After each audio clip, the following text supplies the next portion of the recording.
ഒരമ്മയ്ക്ക് തൻ്റെ കുഞ്ഞിന് പകർന്നു നൽകാനാകുന്ന അമൃതാണ് മുലപ്പാൽ. അതുകൊണ്ട് തന്നെ കുഞ്ഞ് ജനിച്ചു കഴിഞ്ഞാൽ എത്രയും വേഗം മുലയൂട്ടാനുള്ള തയ്യാറെടുപ്പ് അമ്മമാർ ഗർഭകാലത്തിൽ തന്നെ എടുക്കേണ്ടിയിരിക്കുന്നു. പലപ്പോഴും മുൻകൂട്ടി തയ്യാറെടുക്കാത്തതിനാൽ മുലയൂട്ടൽ സുഗമമായി കൊണ്ടുപോകാൻ സാധിക്കാതെ ബുദ്ധിമുട്ടുന്ന ഒട്ടേറെ അമ്മമാരെയും മുലപ്പാൽ കിട്ടാത്തതിനാൽ തന്നെ കഷ്ടപ്പെടേണ്ടി വരുന്ന കുഞ്ഞുങ്ങളെയും ധാരാളം നമ്മൾ കണ്ടിട്ടുണ്ട്. വളരെ സ്വാഭാവികവും സുന്ദരവുമായ ഒരു പ്രക്രിയയായ മുലയൂട്ടൽ ഇന്ന് പല അമ്മമാർക്കും വളരെ സങ്കീർണമായി തീർന്നിരിക്കുന്നു. ഗർഭകാലത്ത് തന്നെ അമ്മമാർക്ക് ഇക്കാര്യത്തിൽ ഹെൽത്ത് കെയർ കൗൺസിലിംഗ് നൽകുന്നത് ഇത്തരം സങ്കീർണതകൾ ഒഴിവാക്കുന്നതിനും കാഠിന്യം കുറയ്ക്കുന്നതിനും സഹായകരമാകും. എത്ര നാൾ മുലയൂട്ടണം എന്നതും ഒരു ചോദ്യമാണ്. 6 മാസം വരെ കുഞ്ഞിന് മുലപ്പാൽ മാത്രം മതി. മുലപ്പാലിൻ്റെ ഗുണങ്ങൾ ഏറ്റവും കൂടിയിരിക്കുന്നത് ആദ്യത്തെ 6 മാസങ്ങളിലാണ്. ക്രമേണ പല പോഷകങ്ങളും കുറഞ്ഞു വരും. പ്രസവശേഷം 2ാമത്തെ ആഴ്ച മുലപ്പാലിലെ പ്രോട്ടീനിൻ്റെ അളവ് ഏകദേശം 100 മില്ലി ലിറ്ററിൽ 12.7 ഗ്രാം ആണ്. 2ാം മാസമാകുമ്പോഴേക്കും ഇത് 100 മില്ലിഗ്രാമിൽ 9 ഗ്രാമായും 4ാം മാസമാകുമ്പോഴേക്കും 100 മില്ലി ലിറ്ററിൽ 8 ഗ്രാമായും കുറയുന്നു. പ്രോട്ടീൻ ഇതര നൈട്രജന്റെ അളവ് ആദ്യത്തെ 3 മാസത്തിനുള്ളിൽ 30% കുറയുന്നുമുണ്ട്. അതുകൊണ്ട് തന്നെ ആദ്യത്തെ 6 മാസത്തിന് ശേഷം കുഞ്ഞിന് നിർബന്ധമായും മറ്റ് ആഹാര സാധനങ്ങൾ കൊടുത്തു തുടങ്ങണം. കാരണം മുലപ്പാലിൽ വിറ്റാമിൻ ഡി, അയൺ, സിങ്ക് എന്നിവ വളരെ കുറച്ചേ അടങ്ങിയിട്ടുള്ളൂ. ഇത് കുഞ്ഞിൻ്റെ ശാരീരിക ആവശ്യങ്ങൾക്ക് മതിയാവുകയില്ല.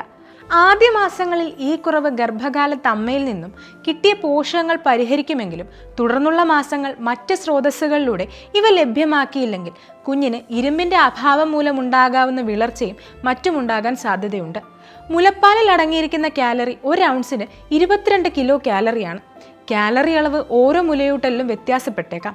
മുലപ്പാലിലെ കൊഴുപ്പിൻ്റെ അളവനുസരിച്ചാണിത്. സ്തനങ്ങൾ പാൽ നിറഞ്ഞിരിക്കുമ്പോൾ കൊഴുപ്പിൻ്റെ അളവ് കുറയുകയാണ് ചെയ്യുന്നത്. മുലപ്പാലിലെ കൊഴുപ്പ് 1 ഔൺസിന് 1.2 ഗ്രാം ആണ്.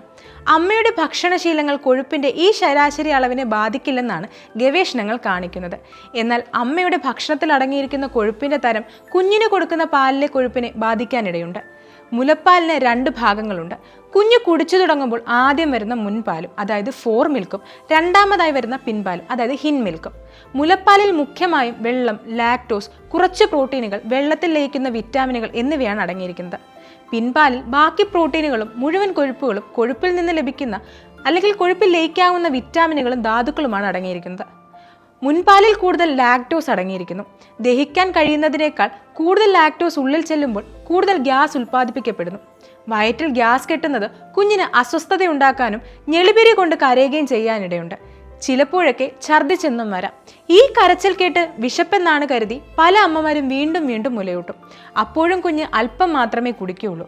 അങ്ങനെ കുഞ്ഞിന് പിൻപാൽ ലഭിക്കാതെ വരുന്നു. പിൻപാൽ ആവശ്യത്തിന് ലഭിക്കാതിരുന്നാൽ കലോറി കൂടുതലടങ്ങിയ കൊഴുപ്പ് കുഞ്ഞിന് ലഭിക്കാതിരിക്കുന്നതിനാൽ കുഞ്ഞിന് വേണ്ടത്ര തൂക്കം വർദ്ധിക്കുന്നില്ല.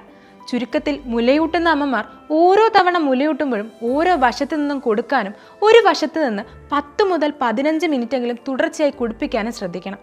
അങ്ങനെ ചെയ്താൽ കുഞ്ഞിന് ആവശ്യത്തിന് പിൻപാലും ലഭിക്കുമെന്ന് മാത്രമല്ല, കുഞ്ഞ് കൂടെ കൂടെ വിശന്ന് കരയാതിരിക്കുകയും ചെയ്യും. ആദ്യ മാസങ്ങളിൽ 2-3 മണിക്കൂർ ഇടവിട്ട് കുഞ്ഞിനെ മുലയൂട്ടാൻ ശ്രദ്ധിക്കണം. കാരണം ഈ പ്രായത്തിൽ കുഞ്ഞ് കൂടുതൽ സമയം ഉറങ്ങാൻ സാധ്യതയുണ്ട്. ഓർക്കുക, കുഞ്ഞ് കരയുന്നത് വിശപ്പ് കൊണ്ട് മാത്രമല്ല. കുഞ്ഞ് ഞെളിപിരി കൊണ്ട് കരയുന്നുവെങ്കിൽ തോളിൽ കിടത്തി കുഞ്ഞിൻ്റെ പുറത്ത് പതിയെ തട്ടി ഗ്യാസ് കളയാൻ ശ്രദ്ധിക്കണം. പ്രസവത്തേക്കാൾ അതിസങ്കീർണമായ ഒന്നാണ് മുലയൂട്ടൽ എന്നിപ്പോൾ മനസ്സിലായില്ലേ? ഒരുപാട് സെലിബ്രിറ്റികളടക്കം മുലയൂട്ടൽ ഭയന്നിട്ട് ഗർഭം ധരിക്കാനും പ്രസവിക്കാനും മടിക്കുന്നുമുണ്ട്. അത്തരത്തിലൊരാളായിരുന്നു സ്പോർട്സ് താരമായ സാനിയ മിർസ. സ്ത്രീകൾക്ക് ഉറപ്പുവരുത്തേണ്ട ചില അടിയന്തര പ്രശ്നങ്ങൾ. അവർ ആഗ്രഹിക്കുന്നിടത്തോളം അവർക്ക് മുലയൂട്ടാൻ കഴിയണമെന്നുള്ളതാണ്. 1/2 ബില്യണിലധികം ജോലി ചെയ്യുന്ന സ്ത്രീകൾക്ക് അടിസ്ഥാന പ്രസവ വ്യവസ്ഥകൾ നൽകുന്നില്ല.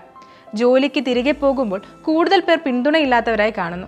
വിവിധ രാജ്യങ്ങളിൽ വിവിധ കരാർ തരങ്ങളിലും മേഖലകളിലുടനീളമുള്ള ജോലി സ്ഥലങ്ങളുമായി ബന്ധപ്പെട്ട് മുലയൂട്ടൽ പിന്തുണയ്ക്കാനുള്ള മികച്ച സമ്പ്രദായങ്ങൾ ചാമ്പ്യൻ ചെയ്യാനും ജോലി ചെയ്യുന്ന എല്ലാ സ്ത്രീകൾക്കും അവർ ജോലി ചെയ്യുന്നിടത്തും മുലയൂട്ടൽ പ്രവർത്തിക്കുന്നുണ്ടെന്ന് ഉറപ്പാക്കാൻ സ്വീകരിക്കാവുന്ന പ്രവർത്തനങ്ങൾ പ്രോത്സാഹിപ്പിക്കാനും ലോകാരോഗ്യ സംഘടന ലോക മുലയൂട്ടൽ വാരം ഉപയോഗിക്കും.